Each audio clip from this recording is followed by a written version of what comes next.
대청 안의 사람들은 서로 싸우느라고 창밖에 사람이 와 있다는 기척을 알면서도 이제는 여유가 없어 아무도 상관하지 않았다. 산호파가 냉소를 했다. 흥, 잘한다, 잘해. 잘 싸운다. 모두 다 싸워서 깨끗이 죽어버려야만이 내 마음에 꼭 합당하겠구나. 200~300명이나 되는 사람이 떼싸움을 벌이게 되고 또 모두 다 하나같이 같은 옷을 입고 있으며 똑같은 무기를 쓰고 있는지라 어느 쪽이 한편이고 적인지 분간하기가 어려웠다.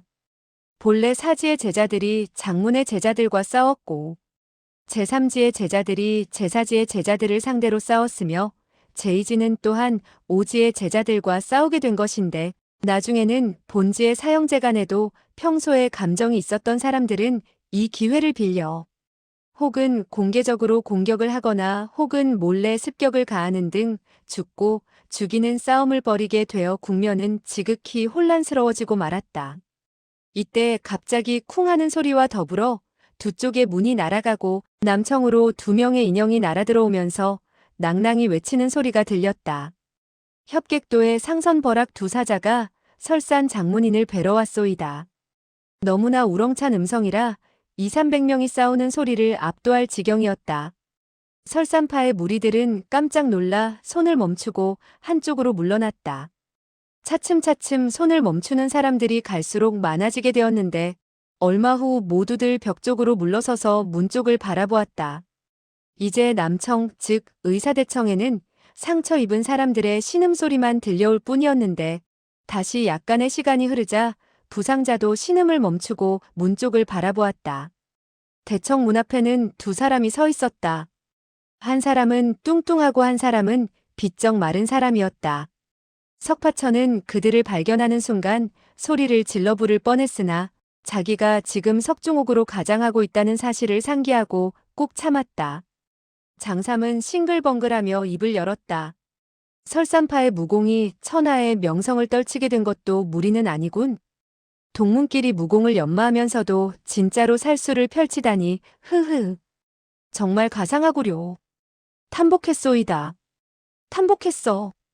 이에 요가 즉 요자려는 한 걸음 나서며 물었다. 두 분은 협객도에서 온 상선벌악의 사자이십니까? 장삼은 고개를 끄덕였다. 바로 그렇소이다. 그런데 어느 분이 장문인이시오? 우리들은 협객도 도주의 명을 받고 동패를 들고서 동짓날 팥죽을 함께 먹자고 귀파의 장문인을 청하러 왔소. 그리고 그는 품속에서 2개의 동패를 꺼내더니 이사를 돌아보며 다시 입을 열었다.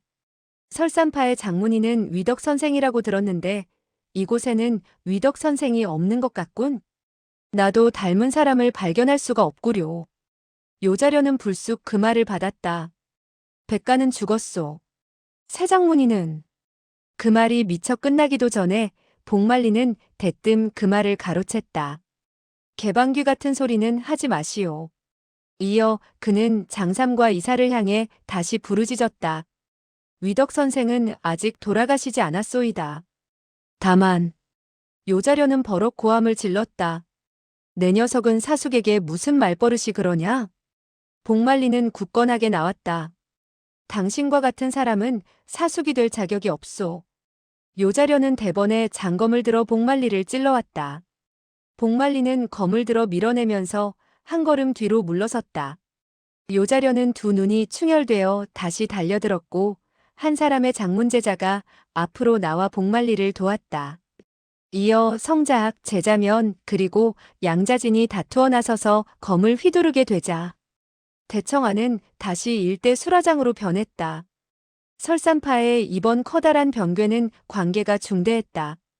그들 사형제지간은 서로 견제하고 있으며 장문 제자들이 분리하나 그들의 실력을 무시할 수 없었다.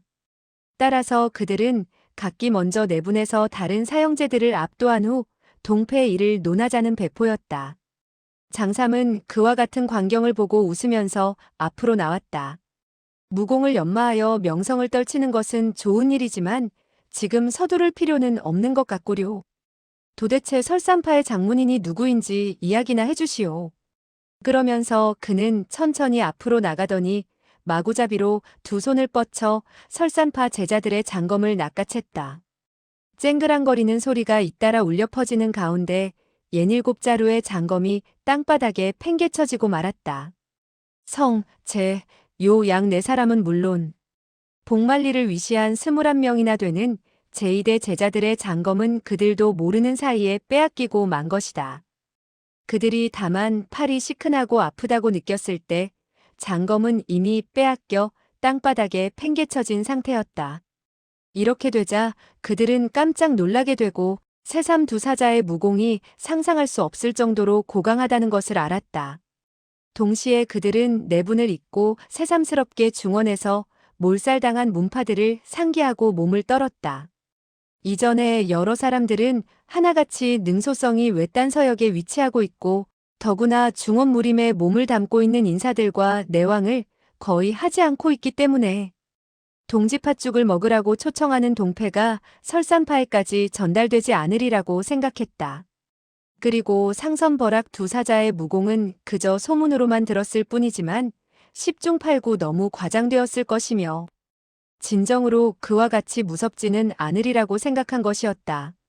거기다가 설산파에서는 장문인 위덕선생 백자재가 마치 커다란 나무가 그늘을 만들듯 여러 사람들을 보호하고 있었기 때문에 하늘만큼 커다란 화라 하더라도 위덕선생 백자재가 나서서 막아내리라고 믿었다. 그렇기 때문에 상선버락 두 사자가 전달한다는 동패에 대해서는 별로 주의를 기울이지 않았던 것이었다.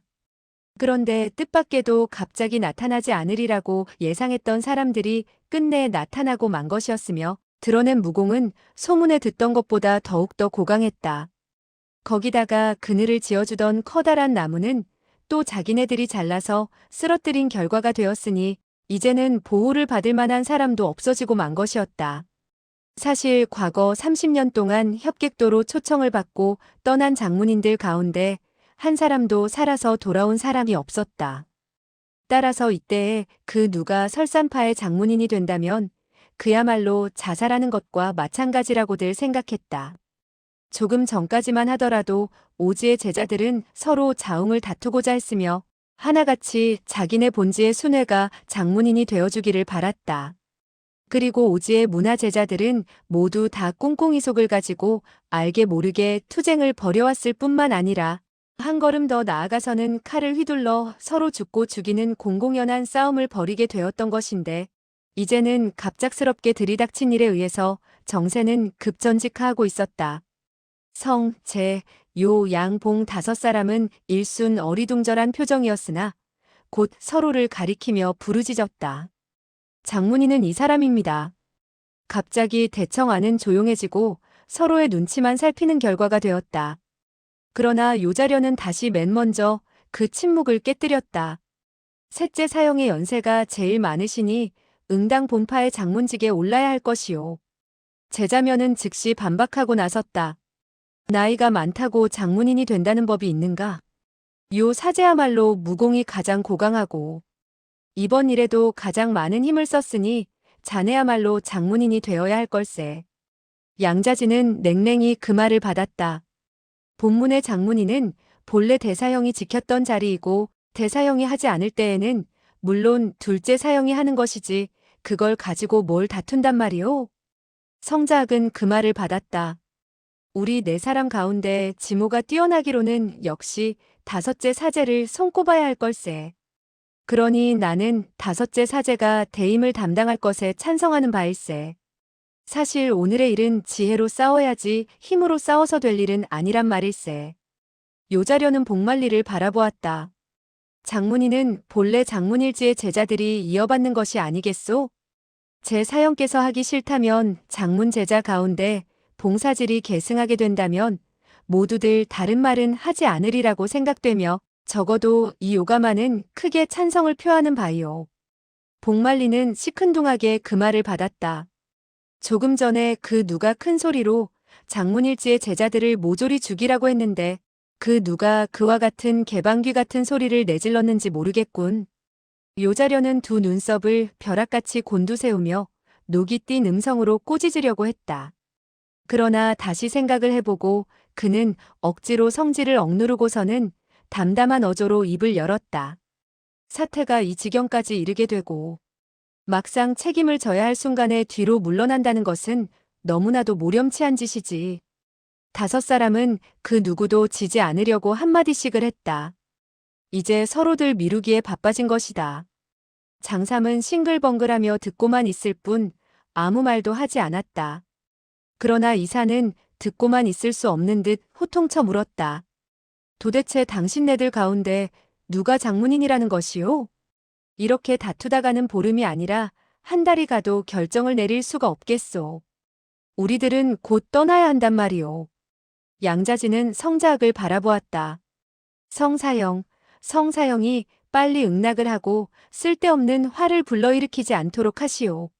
모두 다 성사형한 사람이 모든 사람에게 누를 끼친 것이 아니겠소? 성자학은 노에서 그 말을 받았다.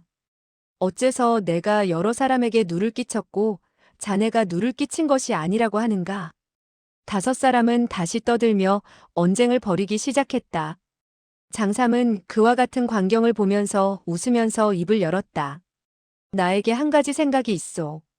당신네들 다섯 분은 무공으로 승부를 겨루도록 하시오. 누구의 무공이 가장 강하면 그 사람이 바로 설산파의 장문인이 되는 것이오. 다섯 사람은 서로의 얼굴을 쳐다보았다. 이 사람은 저 사람을 쳐다보고 저 사람은 이 사람을 쳐다볼 뿐 하나같이 입을 열려고 하지 않았다. 장삼은 다시 입을 열고 말했다. 우리 두 사람이 이 대청으로 들어서게 되었을 때 당신네들은 서로 싸우고 있었는데 아마도 무공을 연구하는 한편 당신네 다섯 사람이 강약을 가려 장문인을 뽑도록 한 모양이나 우리가 너무 일찍 들이닥쳐 여러분의 흥을 깨뜨린 모양이니 계속 싸워보시구려. 그리고 그는 다시 입을 열고 못을 박았다. 그러나 한 시즌 안으로 승부를 내야 할 것이요. 우리 아우님은 무척 성질이 급한 사람이라 한 시즌 안으로 결정을 내지 못한다면 전부 몰살당할지도 모르는 일이요. 요자려는 그 말이 떨어지자 가장 먼저 검을 찾아 주워들었다.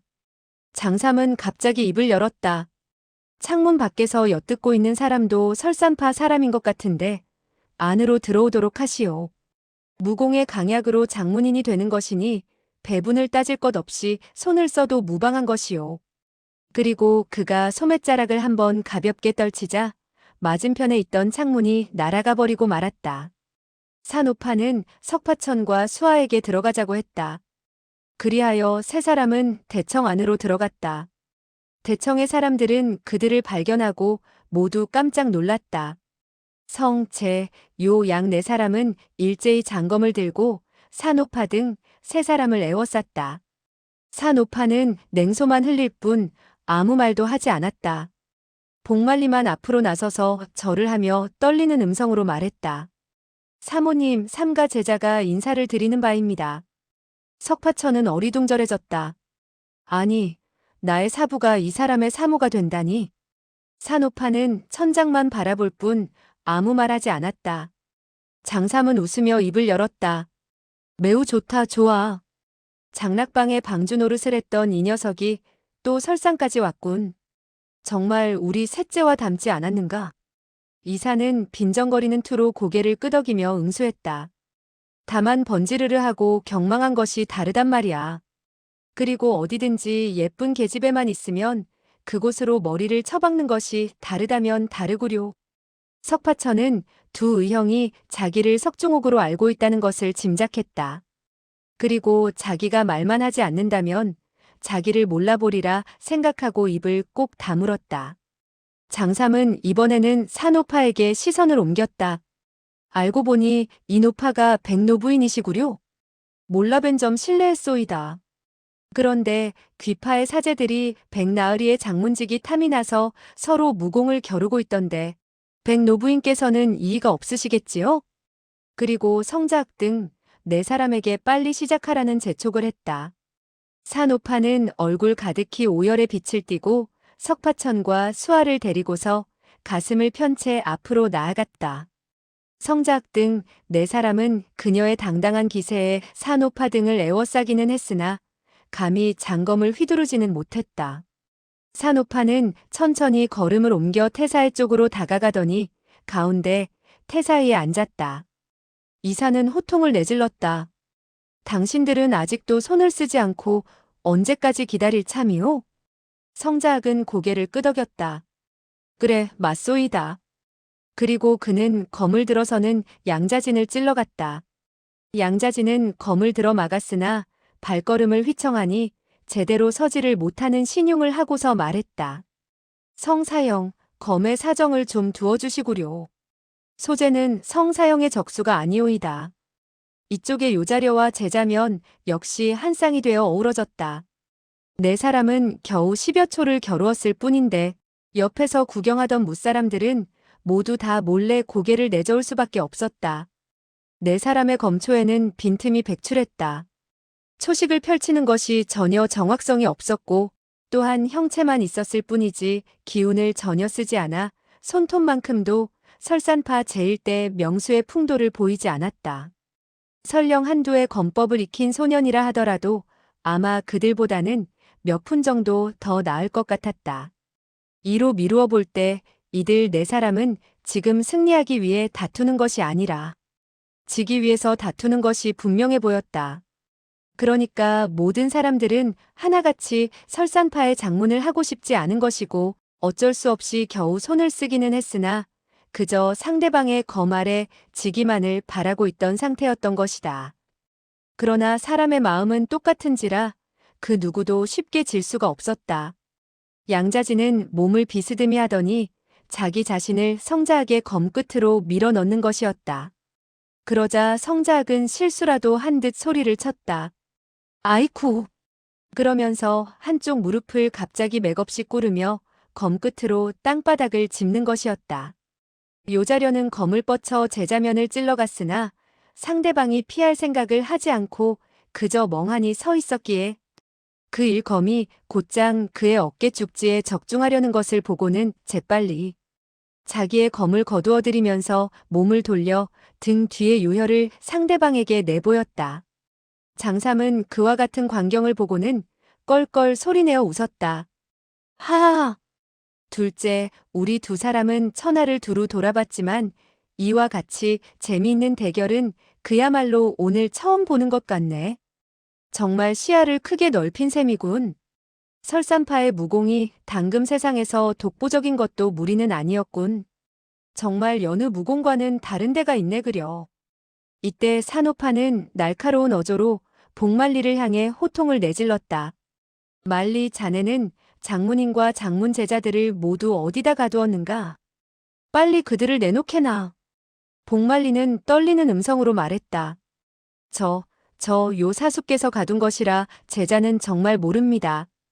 산호파는 다그쳤다.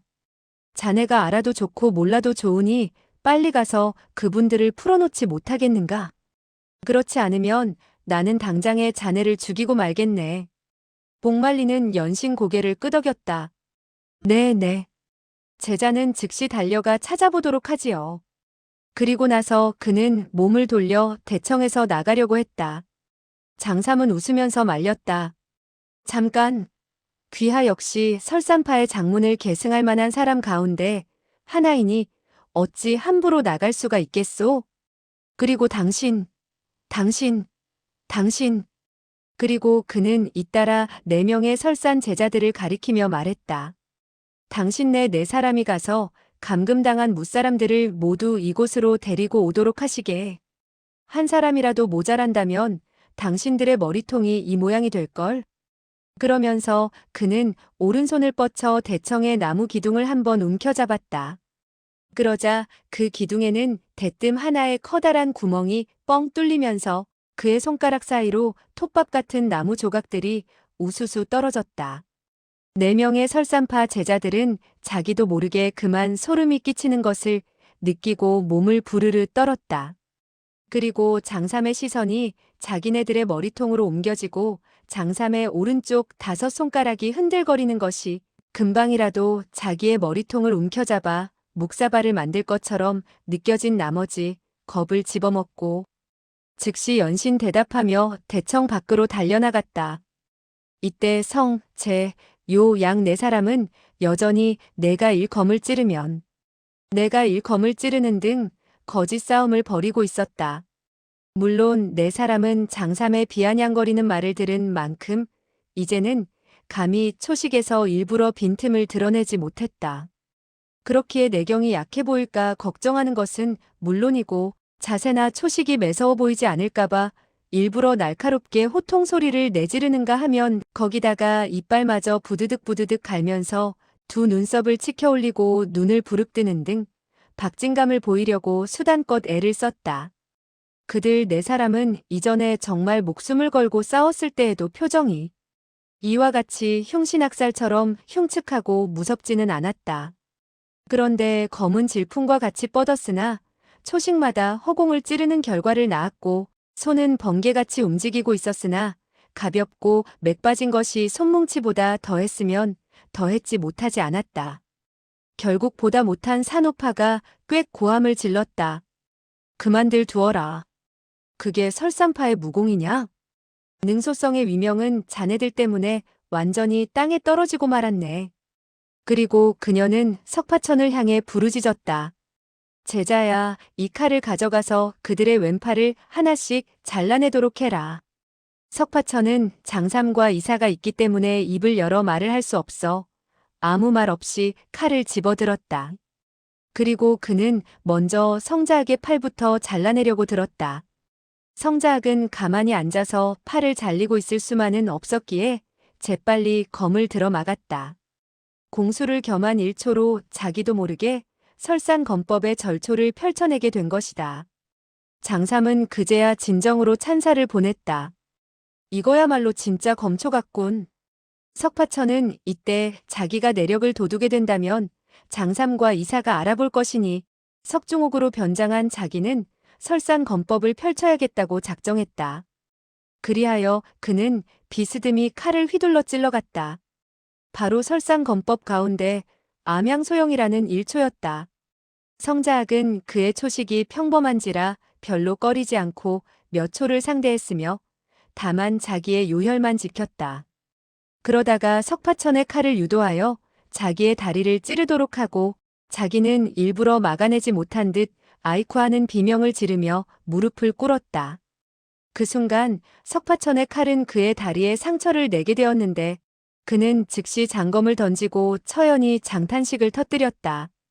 영웅은 젊은이들 가운데서 나온다고 하더니 늙은 것들은 아무짝에도 쓸모가 없어졌군. 양자진은 검을 휘둘러 석파천의 어깨 쭉지를 비스듬히 내려치려고 하면서 호통을 내질렀다. 너 이 녀석은 무법천지로구나. 사숙조에게까지 감히 상해를 입히려고 하다니. 그는 석파천이 펼치는 검법에 대해서는 잘 알고 있는 형편이었다.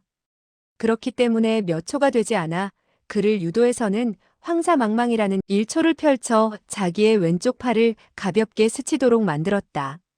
그리고 그 자신은 대뜸 뒤로 세 걸음 휘청거리며 물러나다가 왼쪽 무릎을 꿇으며 큰 소리로 부르짖었다. 야단났구나, 야단났어. 이 한쪽 팔을 하마터면 저 녀석에게 잘릴 뻔하지 않았는가. 이어서 제자명과 요자려가 쌍쌍이 석파천을 상대로 싸우게 되었는데 각기 교묘한 초식을 펼쳐서는 석파천의 칼날이 자기 몸의 살가죽을 살짝 베는 상처를 입히도록 만들고는 모두 졌음을 시인하고 뒤로 물러섰다. 그리고 한 사람은 고개를 내저으며 침울하고 처량한 얼굴을 지어 보였고 한 사람은 펄쩍펄쩍 뛰면서 욕지거리를 해대는 것이었다. 산오파는 일단 싸움이 끝나자 날카로운 어조로 물었다. 자네들은 이 아이에게 졌으니 기꺼이 이 애를 설산 장문인으로 모시는데 이의가 없으시겠지? 성자학 등은 석파천이 협객도로 가서 죽게 된다면 장문직은 자연 자기네들에게 굴러들어온다는 계산에 나서서 반대하지 않는다고 찬동을 표시했다. 두 분 사자 선생께서 우리들이 각기 무공으로 장문 자리를 결정하도록 했으니 나이가 많지만 재간이 뒤떨어져 어린 사람을 받드는 것도 어쩔 수 없는 일이지요. 요 양 세 사람도 덩달아 그렇다고 인정했다. 산호파는 다시 다그치듯 물었다. 그렇다면 네 사람 모두 승복한다는 뜻이요? 네 사람은 일제히 대답했다. 이해 없습니다. 승복하고 말고요. 그렇게 대답은 했지만 네 사람은 똑같은 생각을 했다. 두 명의 악인이 떠난 후 능소성은 여전히 우리의 천하가 아니겠는가? 그때 일개 할망구와 애송이가 무슨 일을 할 수 있겠는가? 산호파는 큰 소리로 외쳐 물었다. 그렇다면 어째서 당신들은 신임 장문인에게 절하여 예를 올리지 않소? 이와 같이 외치는 그녀는 속으로 한없이 좋아했다. 그녀가 길러낸 제자이고 금오파의 제1대 제자가 설산파의 장문인이 되었으니 그녀에게는 더할 나위 없이 흐뭇한 일이라 할 수 있었다. 한데 그녀는 그가 금오파의 대제자이자 설산파의 신임 장문인이 됨으로써 석파천의 어린 목숨이 풍전등화처럼 위태하게 되었다는 사실에는 미처 생각이 미치지 못하고 있었다. 벼랑간 밖에서 날카로운 호통 소리가 들려왔다. 누가 설산파의 신임 장문인이란 말이오? 그리고 쇠사슬이 쨍그랑거리는 소리와 함께 백만검을 선두로 한 때의 사람들이 쇠사슬을 두른 채 들이닥쳤다. 백만검을 선두로 경만종, 가만균, 왕만인, 호연만선, 문만부, 화만자 등 이번에 중원에서 돌아온 장문 제자들이었다. 그러나 백만검은 들어서는 즉시 산호파를 발견하고 깜짝 놀라 부르짖었다. 어머니, 돌아오셨군요. 그렇게 말하는 그의 어조에는 놀람과 기쁨이 뒤섞여 있었다.